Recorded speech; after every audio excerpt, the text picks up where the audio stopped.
Abeni was just a little girl when her mother passed away, leaving her with only memories of a life that was once full of love and warmth. Her father, a hard-working farmer in a small village in Ibadan, quickly remarried. At first, her new stepmother, Iyatunde, seemed kind. She greeted Abeni with open arms and promises of a better life. But as the days went on, the kindness faded, revealing a heart filled with greed and cruelty. Abeni found herself doing all the work in the house, cooking, cleaning, and caring for her stepmother's children, while she slept on the cold floor, her stomach often empty.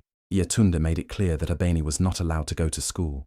"Girls don't need education," she would say. "Your place is in the kitchen, and your future is to serve your husband." Life was hard, but Abeni held on to a dream of something more, of a life where she didn't have to bow to the cruelty of her stepmother. Little did she know, that very woman who claimed to love her would soon make a decision that would change Abeni's life forever. Abeni was just 14 years old, living in a small village in Ibadan, Nigeria. She was a bright, lively girl, full of dreams for a better future. Even though the village was quiet and simple, Abeni's imagination was big. She often dreamed of becoming something great, like a teacher or a doctor, someone who could help others and change the world. But her life would soon take a turn that no one could have predicted. Abeni's mother passed away when she was young, leaving her with a deep sadness and a sense of loss she couldn't understand. Her father, a hard-working farmer, struggled to raise Abeni on his own, but life was tough. Soon, he remarried, and Abeni found herself with a new woman in her life, her stepmother, Iyatunde. At first, Iyatunde appeared kind and loving. She smiled at Abeni, told her everything would be fine, and promised that their family would be happy together. Abeni, hopeful for a new beginning, tried her best to love her new mother. But behind that warm smile was something else, something dark. Iyatunde's true nature began to show. She treated Abeni differently from her own children, forcing her to do all the housework while they lived in comfort. Abeni wasn't allowed to go to school, even though she wanted to. Iyatunde would say, "Girls like you don't need education. You'll just grow up to serve your husband one day." It felt like her dreams were slipping away, but Abeni didn't give up. She still held on to the hope that one day things would get better. Little did she know, her life was about to change forever. Abeni had no idea that the woman who was supposed to love and protect her, the one who had promised to be her new mother, was about to make a decision that would change everything. At first, she didn't see it coming. She thought things would get better with time, that maybe her stepmother would truly care for her one day. But deep inside, she could feel something was wrong. Iyatunde's kindness was always followed by cruel words or harsh actions. Abeni didn't know it yet, but a dark plan was slowly taking shape in Iyatunde's heart. Abeni would soon find herself in the middle of a betrayal so deep, it would shatter everything she thought she knew about love and trust. Life for Abeni under her stepmother's roof was anything but kind. Every day she worked long hours doing the house chores, cleaning, cooking, and taking care of the younger children. She ate the leftover food, scraps that no one else wanted, while her stepmother's children ate well, enjoying fresh meals and comfortable lives. Abeni had to sleep on the cold floor, curled up in a corner of the small house, while her stepbrothers and stepsisters slept in soft beds. Her father, a hard-working farmer, spent most of his time out in the fields. He didn't see how his daughter was suffering. He trusted Iyatunde to take care of things at home, but she was anything but kind. Abeni longed to go to school, to learn, to escape the life she had been trapped in. She dreamed of becoming something greater, maybe a teacher or a nurse. But every time she brought up the idea of school, Iyatunde would laugh cruelly and say, "Girls don't need education. Your job is to serve your husband when the time comes." Those words hurt Abeni deeply, but she still held on to hope. She hoped that one day things would be different, that her father would see the truth. Little did she know, her life was about to take a dark turn. One day, everything changed. A wealthy man, Chief Okoro, arrived in the village. He was a strange-looking man, with cold eyes and a reputation for shady dealings. People whispered about him in fear, but there was one thing that made everyone look past his dark reputation. He had money, and in a place like their village, money spoke louder than anything else.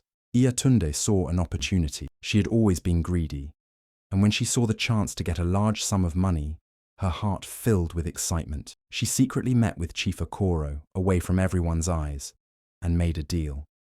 For 50,000 naira, about $100, she agreed to sell Abeni to him. Abeni, her own stepdaughter, would be given away like an object, and in exchange, Iyatunde would be paid handsomely. Iyatunde's heart was cold. She didn't care about Abeni's future, about her dreams, or her hopes. She saw only an opportunity for herself. A few days later, Iyatunde told Abeni they would be going on a trip to visit a relative. Abeni was excited.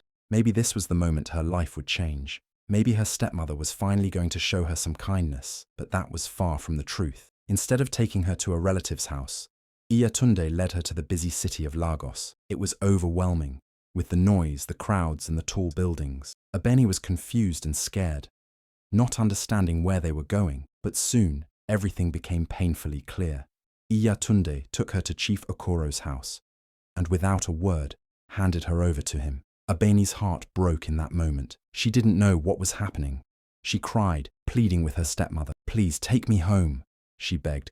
"Please don't leave me here." But Iyatunde didn't even look back. She turned away, her voice cold and heartless. "You are no longer my problem." Abeni was left in a strange house, locked in a dark room, feeling completely alone. For the first time in her life, she realized that no one cared about her. No one was going to protect her. She was trapped, sold like a piece of property, and her future seemed as dark as the room she was locked in. This was the moment that shattered Abeni's world, but it would also be the moment that pushed her to fight for her life in ways no one could have imagined. For weeks, Abeni lived in a nightmare at Chief Okoro's house. The once bright and hopeful girl was now trapped in a dark world. She was forced to clean his large house from top to bottom, cooking meals for him and his guests, and serving them like a servant. But it wasn't just the work that drained her. It was the constant feeling of fear.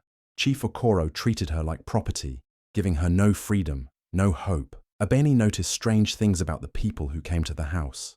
The men who visited didn't talk about anything normal. Instead, their conversations revolved around illegal activities, human trafficking, smuggling, and fraud. Abeni understood enough to know that she was stuck in a dangerous place. These men were criminals, and the chief was no different. She overheard talks about selling her to an even more dangerous man, and her heart sank. It felt like her future was a dark tunnel with no way out. But Abeni wasn't someone who would just give up. Deep down, she still had that fire, that small spark of hope that maybe, just maybe, she could escape. She began to watch and listen closely to everything around her. She noticed the way the men handled money, how they spoke with confidence, and what they did when they thought no one was looking. It became clear to Abeni that they were not invincible. They had weaknesses, just like anyone else. One evening, as she cleaned the room, Abeni saw something that caught her attention. A newspaper on the table. The headline read, "Young Entrepreneurs Changing Africa." She couldn't believe her eyes. The words felt like a wake-up call. It hit her hard. She didn't want to die in this dark house as a slave. She didn't want to be remembered as the girl who never had a chance. No, Abeni wanted to be someone important. She wanted to be powerful. She had a dream again, a dream of freedom and success, but she knew it wasn't going to come easy. Abeni kept her eyes open for any opportunity, any moment where she could break free. She learned that Chief Okoro kept a lot of cash hidden in the house, money that was part of his illegal dealings. She found out where he kept it, inside a safe hidden behind a painting on the wall. Her heart raced when she realized what she had found. This was her chance. She knew the money wasn't hers, but it could be the key to her escape. It was her ticket out of this life. For days, Abeni waited, watching and waiting for the right moment. She knew she had to be careful. She couldn't risk getting caught. Then, one evening, the men drank too much at a party they threw. They laughed, talked loudly, and soon they all passed out, one by one. Abeni saw her chance. Quietly, she sneaked into the room where the safe was. She took the keys from the table and unlocked it, her hands shaking with fear and excitement. Inside, there were stacks of money, but she knew she couldn't take everything. She grabbed what she could. 500,000 naira, the equivalent of $1,000. With the money clutched tightly in her hands, Abeni ran for her life. She ran through the streets of Lagos, not knowing exactly where she was going, but she knew she couldn't stop. Her heart pounded in her chest as she sprinted, the sound of her own breath filling her ears. She had no plan, no clear destination, but she couldn't stay there anymore. Every step was a step toward freedom, toward a new life. She didn't know what the future held, but she knew one thing. She would fight for it. She wasn't going to let anyone take her dreams away. Not anymore. And so, Abeni ran, determined to escape the darkness and make her own way in the world. Abeni ran through the streets of Lagos, unsure of where she was headed, but knowing she couldn't stop. Her heart pounded as she clutched the money she had stolen from Chief Okoro's safe. She had no idea where to go next, but she couldn't stay in the darkness any longer. Exhausted and confused, Abeni stumbled into a busy part of the city and found herself in Balogun Market, a place full of people selling everything from clothes to food. That's when she met Mama Bisi, an elderly woman with a warm smile. Mama Bisi owned a small food stall where she sold delicious local dishes to busy shoppers. Abeni, hungry and desperate for guidance, approached her. The old woman was kind and offered Abeni a plate of food. As they spoke, Abeni explained her situation, and Mama Bisi listened with care. When Abeni told her she had some money left from her escape, she nervously asked if she could invest in Mama Bisi's business, hoping to learn about selling and making a living. Mama Bisi, seeing the determination in Abeni's eyes, agreed. In exchange for the investment, Abeni would help with the food stall and learn the tricks of the trade. Over the next few months, Abeni worked hard, investing her money into buying more ingredients for the stall. She helped Mama Bisi improve the business, introducing new ideas and ways to attract more customers. They started to see a difference. In just 3 months, Mama Bisi's food stall doubled in profits. Abeni felt proud of what they had achieved, but she knew this was just the beginning. With her savings, she rented a small shop of her own, selling food and other items, and her new journey had officially started. As Abeni continued to work, she began to notice something. The women of Lagos loved beautiful, unique fabrics. She would see them walking around the market, showing off colorful, special materials that made them stand out. Abeni had a bright idea. What if she could sell fabrics too? Using the money she had earned from her shop, she decided to travel to Aba, a city known for producing high-quality textiles. She bought beautiful fabrics at low prices and brought them back to Lagos to sell. The business boomed. Women loved her selection, and soon she had enough money to create her own clothing brand, which she called Abeni Styles. She started designing and selling clothes made from the fabrics she imported, and her brand quickly grew in popularity. By the time Abeni turned 21, she had become one of the youngest millionaires in Nigeria. She was no longer the girl who had been sold by her stepmother. Now, she was a successful businesswoman, known for her sharp business sense and resilience. But Abeni didn't stop there. She expanded her business into real estate, buying and renting out properties in Lagos and Abuja. She saw the opportunity to build more wealth and at the same time offer people affordable places to live. Abeni's success didn't just bring her wealth. It made her a symbol of female empowerment. She became a role model for young girls, teaching them to believe in themselves and fight for their dreams, no matter where they started. Abeni's story spread across Nigeria, inspiring countless women to stand tall, just as she had. But despite all her success, Abeni never forgot where she came from. She knew the pain of being abandoned and sold, and she was determined to give back. She started a foundation to help young girls in need, offering them education and the chance to pursue their own dreams. Abeni had become more than just a successful businesswoman. She was a beacon of hope for those who had been forgotten, just like she once was. Through hard work, determination, and a fierce will to survive, Abeni turned her life around. From the streets of Lagos to becoming a millionaire, she proved that no matter what your past looks like, you can always rise and change your future. News of her stepmother's suffering reached Abeni like an old whisper from the past. Iyatunde had lost everything. After Abeni's father passed away, his money and land had dried up, and the children Iyatunde had once favored had abandoned her. Now, the once proud woman was left with nothing, struggling to even find food. Abeni sat in her Lagos office, staring out at the city skyline. She had built an empire, rising from nothing. And now fate had brought her a choice. She could ignore Iyatunde's suffering and let her rot in the misery she deserved, or she could return and face the past. Abeni smiled bitterly.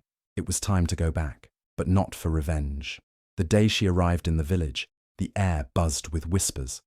People who once pitied her now stared in awe as she stepped out of a gleaming luxury car, dressed in the finest clothes. The girl who had once been thrown away like trash had returned as a queen. Iyatunde was outside her crumbling house, her clothes tattered, her body frail. The moment she saw Abeni, she froze.